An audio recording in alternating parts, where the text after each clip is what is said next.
பிரியமானவர்களே, இயேசு கிறிஸ்துவின் இணையற்ற நாமத்தில் உங்களை வாழ்த்துகிறேன். இந்த மன்னாற்றுடைய இந்த டெய்லி பாட்காஸ்டை கேட்கிற உங்கள் ஒவ்வொருவரையும் கர்த்தர் தாமே ஆசீர்வதிப்பாராக. 1 கொரிந்தியர் 15வது அதிகாரம் 3-4 வசனங்கள் இப்படியாய் கூறுகிறது.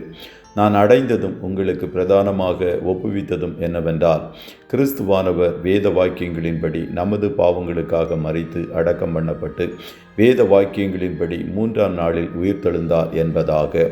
பவுல் பிரசங்கித்த சுவிசேஷம், த காஸ்பல் பிரீச்ட் பை பால் என்ற தலைப்பின் கீழ் இன்றைய மன்னாவை தியானிக்கப் போகிறோம். சுவிசேஷம் என்பதன் அர்த்தம் நற்செய்தி என்பதாகும். உலகில் பல நல்ல செய்திகள் காணப்பட்டாலும் இயேசு சிலுவையில் சிந்தின இரத்தத்தின் மூலம் நம்மை பாவங்களற கழுவி நமக்கு இரட்சிப்பை தந்தார் என்பதுதான் எல்லா செய்திகளை விட நல்ல செய்தியாய் காணப்படுகிறது. அப்போஸ்தலனாகிய பவுல் பிரசங்கித்த சுவிசேஷத்தை ஒரு மனிதனிடத்திலிருந்தும் அவன் பெற்றுக்கொள்ளவில்லை. அவன் இயேசுவினிடத்திலிருந்து அதை பெற்றுக்கொண்டான். மேலும் சகோதரரே, என்னால் பிரசங்கிக்கப்பட்ட சுவிசேஷம் மனுஷனுடைய யோசனையின்படி ஆனதல்லவென்று உங்களுக்கு தெரிவிக்கிறேன். நான் அதை ஒரு மனுஷனால் பெற்றதுமில்லை, மனுஷனால் கற்றதுமில்லை.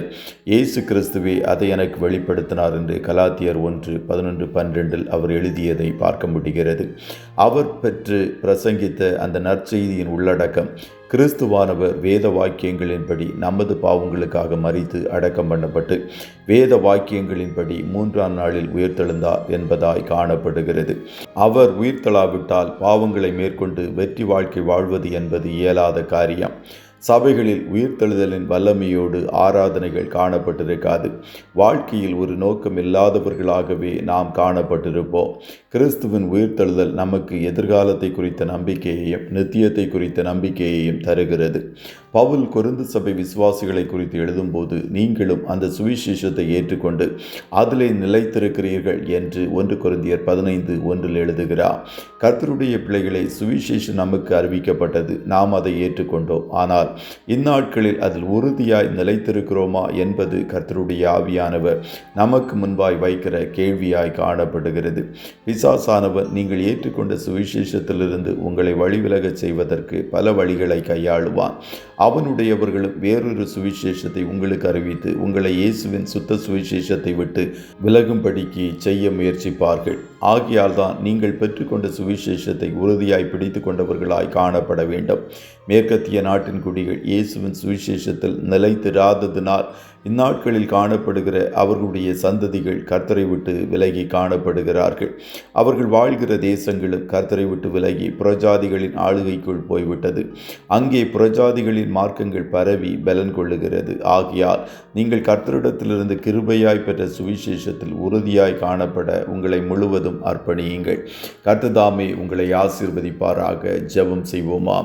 நல்ல தகப்பனே, உம்மை நன்றியோடு துதிக்கிறோம். இந்த மன்னாற்றுடைய டெய்லி பாட்காஸ்டை கேட்கிற உம்முடைய பிள்ளைகள் ஒவ்வொருவரையும் கர்த்தர் தாமே ஆசீர்வதிப்பீராக.